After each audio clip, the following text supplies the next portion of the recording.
கொடுக்கல.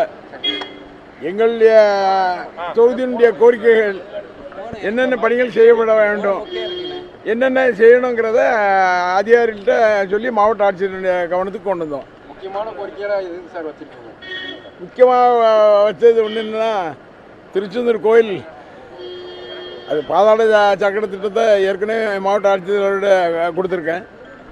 அது இல்லாமல் வர்ற கார் பார்க்கிங்கு உடனடியாக பண்ணி கோயிலுக்கு போகிறதுக்கு வழி பண்ணுறதுக்குடைய வழியை கேட்டிருக்கோம்.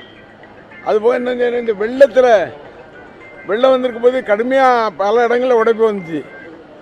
அப்போ அடைக்கிறதுக்கு ஆளே கிடைக்காம அங்கங்கேருந்து வெளியேருந்து கொண்டு வந்து ஆள் அடைச்சாங்க. ஆனால் அவர்களுக்கு இன்னும் இந்த பணமே இன்னும் கொடுக்காம இருக்குது. அவன் தவிக்கிறான். நாங்கள் அவசரமாக வந்து அடைச்சோமே, எங்களுக்கு பணம் தரல, அடுத்து ஒரு அதே நல்லா வந்துச்சுன்னா யாரும் கூப்பிட்டா யாரும் வருவாங்களான்னு கேட்கான். நாங்கள் என்ன பண்ணுறது, அதையும் சொல்லியிருக்கோம். கடந்த ஆட்சியில் தாங்க சார் வெள்ளம் வந்தது. ஆமாம், பேமெண்ட் பண்ணாமல் இருக்குது.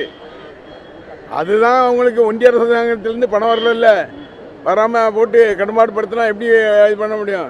இப்போ இதை வாங்கி இது பண்ணி கொடுக்கணும்னு சொல்லியிருக்கோம். சார் அது போக இன்னைக்கு திருச்சியில் வந்து தமிழக முதல்வர் பேசும்போது வந்து மீண்டும் போட்டியே வந்து டிவிகேக்கும் டிஎம்கேக்கு தான் அப்படிங்கிற மாதிரி சொல்லியிருக்காரு. இதை பற்றி